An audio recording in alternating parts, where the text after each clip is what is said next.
നമ്മൾ ഇന്ത്യക്കാർ ഇന്ത്യയെ സ്നേഹിക്കുന്നു അമ്മയെപ്പോലെ.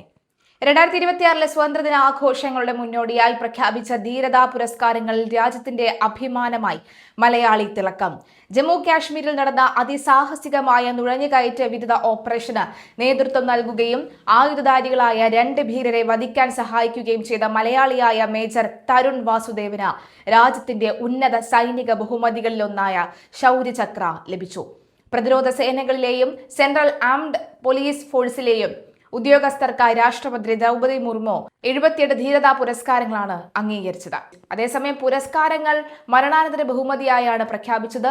9 കീർത്തി ചക്ര, 1 ബാർ-2 ശൗര്യചക്ര, 19 ശൗര്യ ചക്ര, അതുപോലെ തന്നെ 5 ബാർ-2 സേനാ മെഡൽ, 36 സേനാ മെഡൽ, 3 നൌസേനാ മെഡൽ, അതുപോലെ തന്നെ 5 വായുസേനാ മെഡലുകൾ എന്നിവയാണ് കേന്ദ്ര സർക്കാർ പ്രഖ്യാപിച്ച പട്ടികയിലുള്ളത്.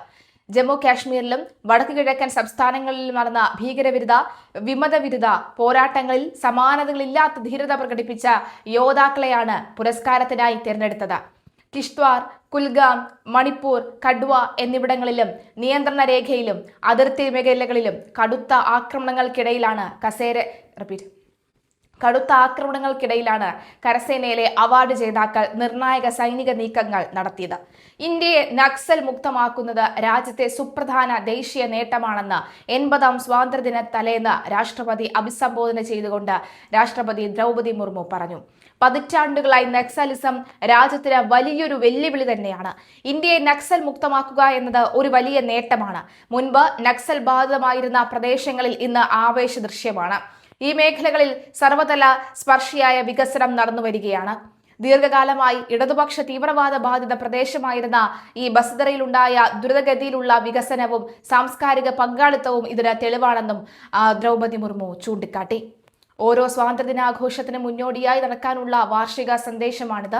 ഓഗസ്റ്റ് 15-ന് ന്യൂഡൽഹിയിലെ ചെങ്കോട്ടയിൽ പ്രധാനമന്ത്രി നരേന്ദ്രമോദി ദേശീയ പതാക ഉയർത്തുകയും രാജ്യത്തെ അഭിസംബോധന ചെയ്യുകയും ചെയ്യുന്നതാണ് പ്രധാന ചടങ്ങ്. പാകിസ്ഥാന് ശക്തമായ സന്ദേശം കൊടുക്കാൻ മറക്കാതെ ഇന്ത്യ. തങ്ങളുടെ ഒളിത്താവളങ്ങൾ എവിടെയായാലും ഭീകരരും അവരെ പിന്തുണയ്ക്കുന്നവരും പ്രത്യാഘാതങ്ങൾ നേരിടേണ്ടി വരുമെന്ന് രാഷ്ട്രപതി ശക്തമായ മുന്നറിയിപ്പ് നൽകി.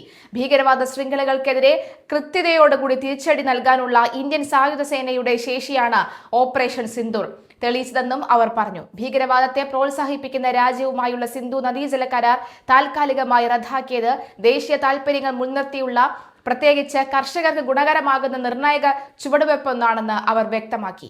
ഇന്ത്യയും പാകിസ്ഥാൻ തമ്മിലുള്ള സിന്ധു നദീജല വിതരണം നിയന്ത്രിക്കുന്ന കരാറാണിത്. പഹൽഗാം ഭീകരാക്രമണത്തെ തുടർന്ന് പാകിസ്ഥാനെതിരെ സ്വീകരിച്ച ശക്തമായ നടപടികളുടെ ഭാഗമായാണ് ഇന്ത്യ ഈ കരാർ താൽക്കാലികമായി റദ്ദാക്കിയത്.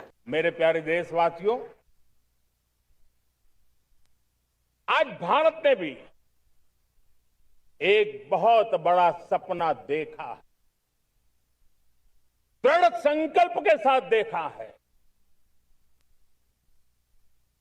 नई ऊंचाइयों को छूने के लिए देखा है। और वो सपना है जब आजादी के 100 साल होंगे, 2047 में हम विकसित भारत बना के रहेंगे।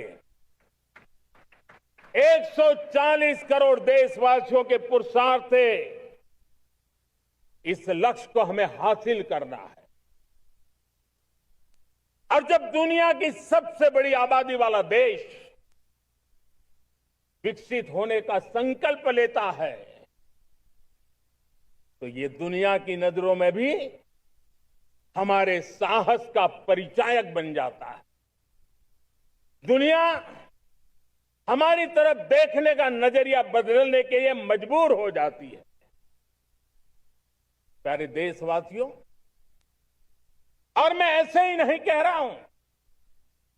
पिछले 12 वर्ष में देश के कोटि कोटि नागरिकों ने, दलित हो, पीड़ित हो, वंचित हो, आदिवासी हो, गांव में रहने वाला हो, शहर में रहने वाला हो, गरीब हो, मध्यम वर्ग का हो, युवा हो, बुजुर्ग हो, नारी हो, पुरुष हो, उत्तर हो, दक्षिण हो, पूर्व हो, पश्चिम हो, हर किसी ने पिछले 12 साल में एक संकल्प के साथ, समर्पण के साथ देश को नई ऊंचाइयों पर ले जाने में हर प्रकार से प्रयास किया है।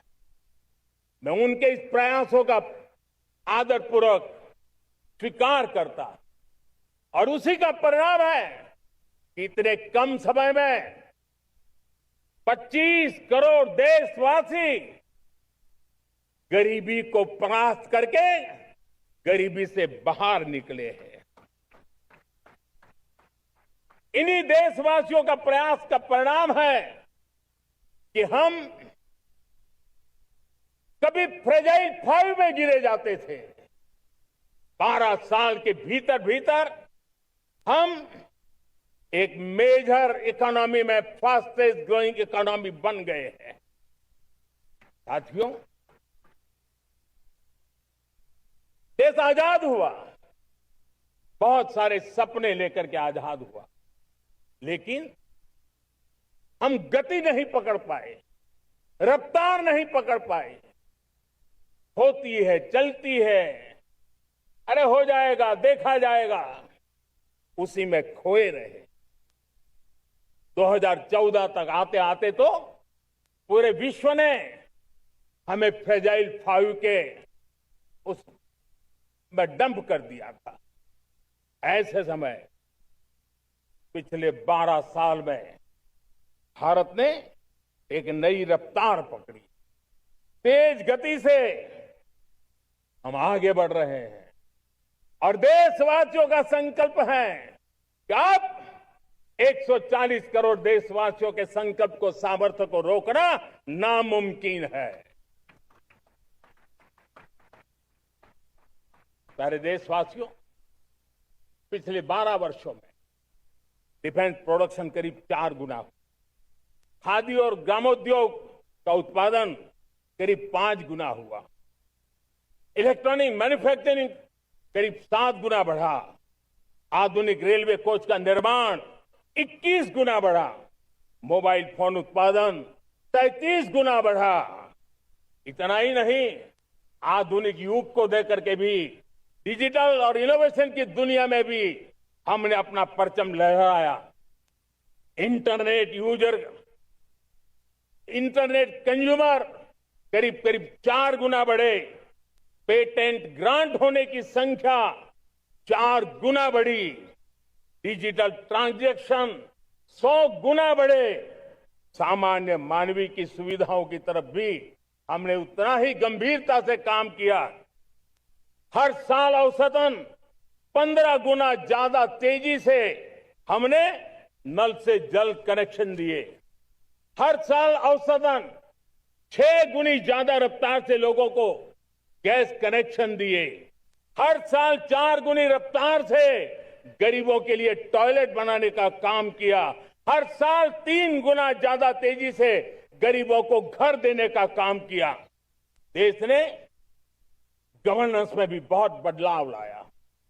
हजारों की संख्या में कंप्लायंसेस खत्म किए, सैकड़ों की तादाद में पुराने कानून खत्म किए। पिछली शताब्दी के कानूनों से 21वीं शताब्दी की मार्च नहीं हो सकती। हमने आधुनिक इंफ्रास्ट्रक्चर के लिए मेट्रो का विस्तार किया। हमने पब्लिक ट्रांसपोर्ट को ताकत दी। जिस स्पीड से काम, जिस स्केल पर काम किया, ये सब, ये रफ्तार, ये विस्तार, ये अचीवमेंट आजादी के बाद पहली बार पिछले 1 दशक ने देखा है। और जब इतनी सारी सिद्धियां हमारे सामने हो, इतनी तेज गति दिखाई देती हो, देशवासियों का सामर्थ्य पल पल प्रकट होता है, तब तो 2047 में विकसित भारत बनने का संकल्प कभी भी अधूरा नहीं रह सकता है।